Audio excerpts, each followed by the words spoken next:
What's on, ladies and gentlemen? My name's Ross, I like games, and today, there are still some black Digimon we've not talked about. Yesterday we talked about some black Digimon. We did need to take a little bit of a detour, talk about a new product which looks awesome. If you haven't checked out our video, please do. There's a link in the description. It's 2 videos back as you watch this one. It's a new product that really does look super interesting. We don't know a huge amount about it, but I think I've got some pretty good predictions rolling.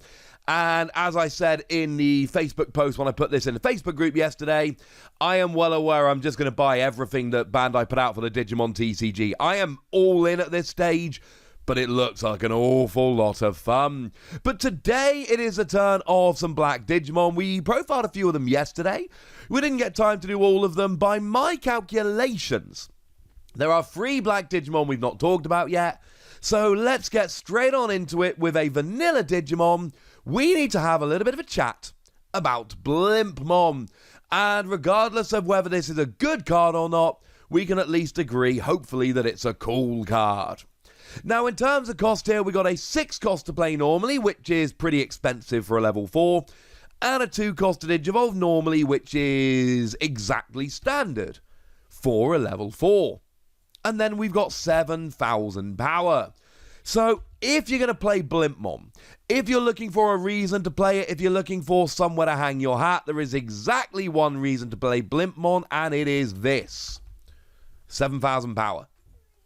And either you look at that and it's a good reason to play the card and you feel good, or it's not a good reason to play the card and you don't feel good. How much do you want a 7,000 power level 4? And that's the question. I mean, I've talked about this a little bit in videos, and it's just, I don't know if 7,000 power is enough, if I'm honest with you. Because I look at it and I go, well, is it really going to survive? Like, am I going to be able to take down enough resting Digimon with this? Am I going to be able to attack the security stack with a strong enough conviction in my survival? Because that's essentially where we are. If I'm attacking with this, and it's not cheap. So if I want to just evolve up through, it's not cheap enough for me to play it. And there's no inheritable skill. So the only reason to play this card, the one and only reason to play it, is because I think 7,000 power on a level 4 is enough to make a difference in the game. But if I just want to take out a security card and I don't care about survival, I can play a cheaper Digimon that is quicker and easier to get into play. So the only reason I would possibly play this card is because I believe I can either A, take down resting Digimon while surviving, or B, attack the security with a reasonable chance of survival. And I'm not sure 7,000 power gets me there. Now, maybe you guys disagree with me on this, and if you do, I would love to hear from you in the comment section. But the fact of the matter is, I don't like vanilla Digimon that are not cheap, have no skills, and aren't particularly powerful. Because I think they're probably going down when I attack with them, and I can either prepare for that, in which case, why am I playing this? Play a cheaper Digimon. Or I can assume they're going to survive, which is a risky thing to do at 7,000 power. For what it's worth, it is the most powerful level 4 black we've seen. Technically, we've got Commandramon, but Commandramon literally cannot attack. You can block, which is cool, but you cannot attack.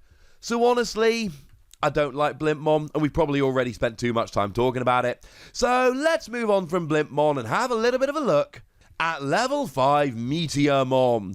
Now, Meteor-mon is a 7 cost to play normally, which is about right for a level 5, a 3 cost to Digivolve, which is about right for a level 5, and 8,000 power, which is honestly pretty high for a level 5.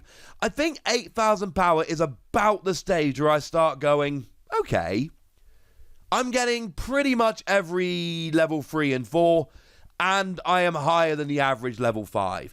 I think if you can be above the average level 5, that is probably the stage where you can start thinking, alright, I can attack the security stack and my fingers are crossed a little bit less tightly.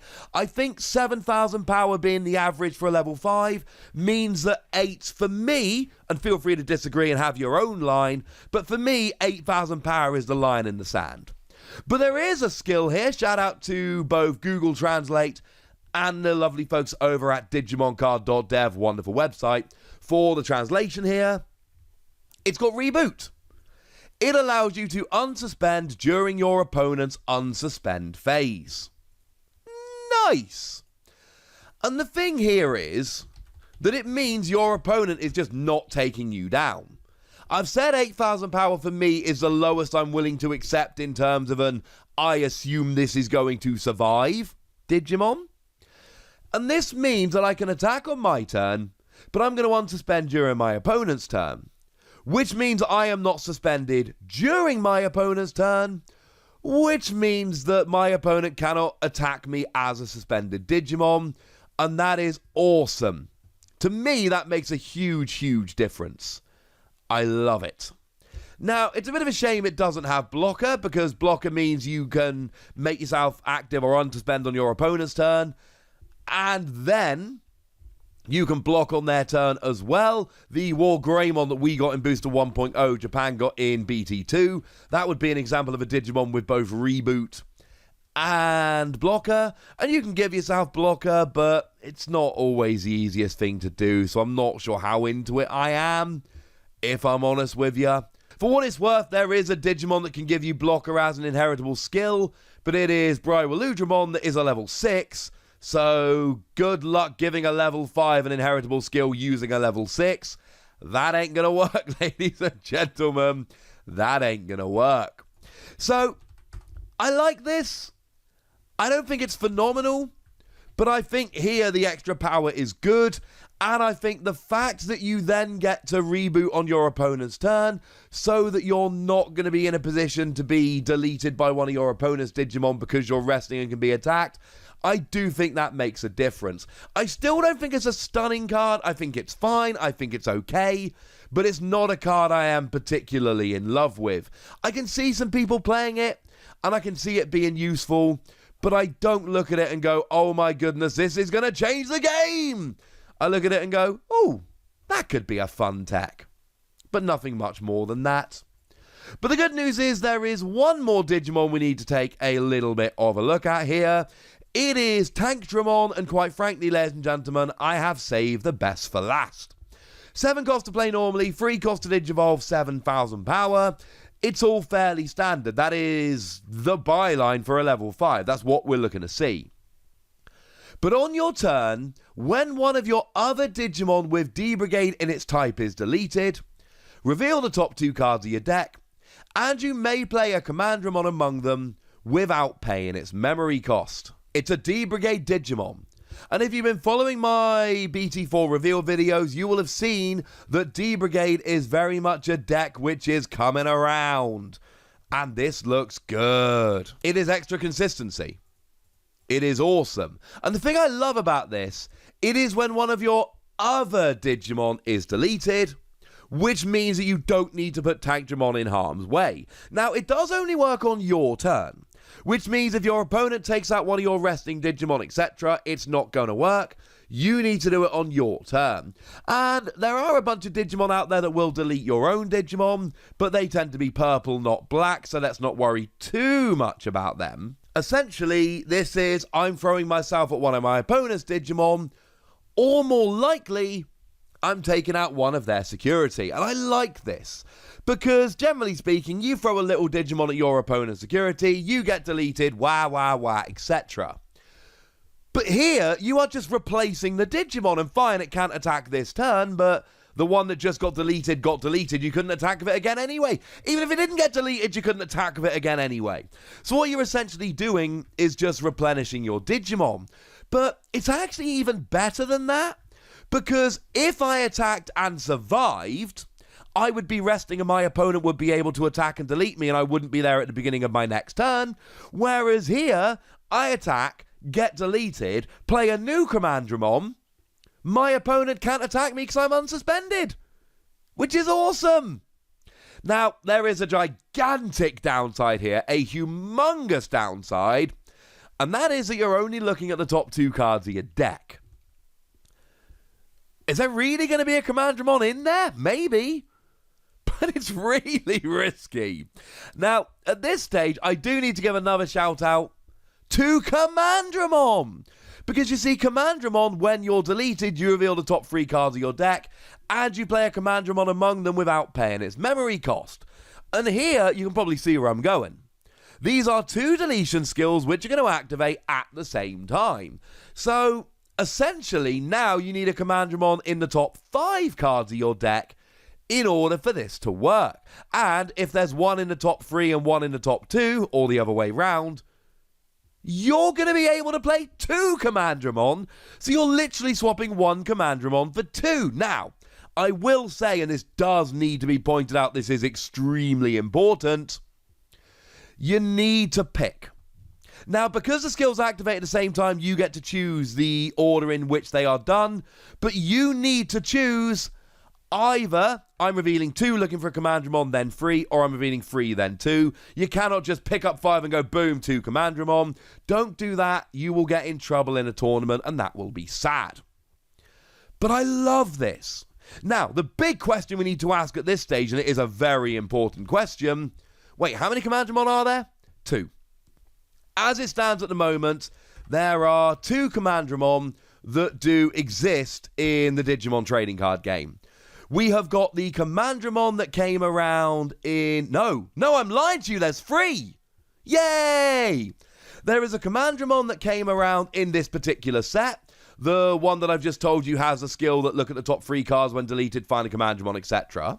There is the Commandramon that came around in BT3. Now, that is a vanilla Digimon, but it is at least a 2 cost to play normally, which honestly makes it pretty cheap. So, you know, could be worse.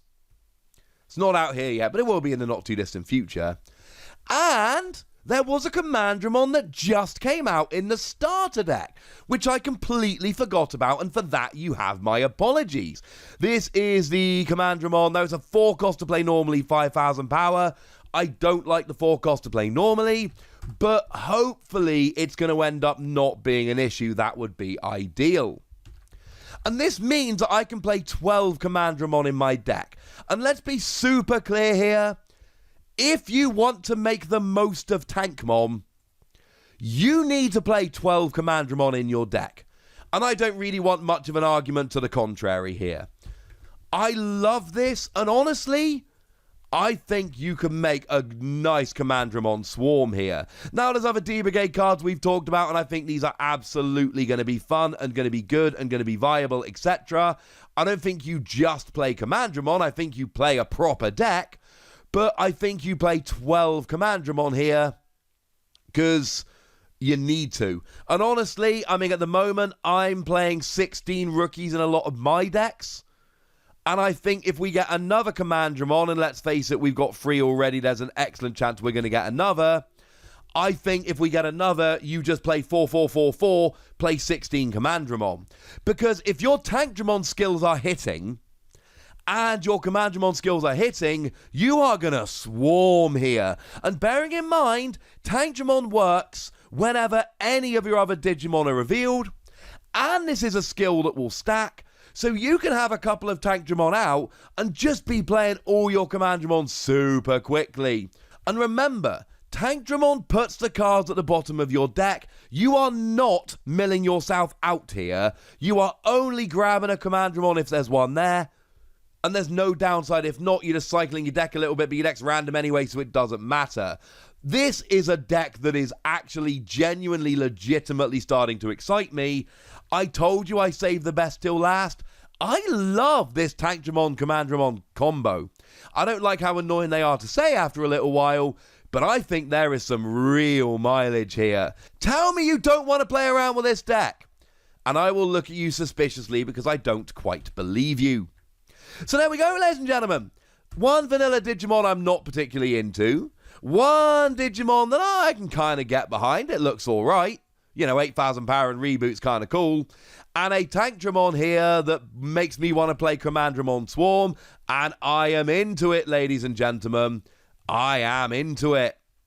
But I want to know what you think. So let me know in the comment section, would ya? Go nuts, be nice. And then make sure you like this video, subscribe to this channel, follow me on Twitter at TheWasi, and Twitch for some live action at twitch.tv/PTCG Radio. If you want to support the channel, get some bonus podcasts and all that good stuff, head on over to patreon.com/PTCG Radio, where you can do exactly that. But by far the most important thing, as always, look after yourselves till next time, would ya? Thank you very much for watching. My name's Ross, and you've been watching Wasi Plays.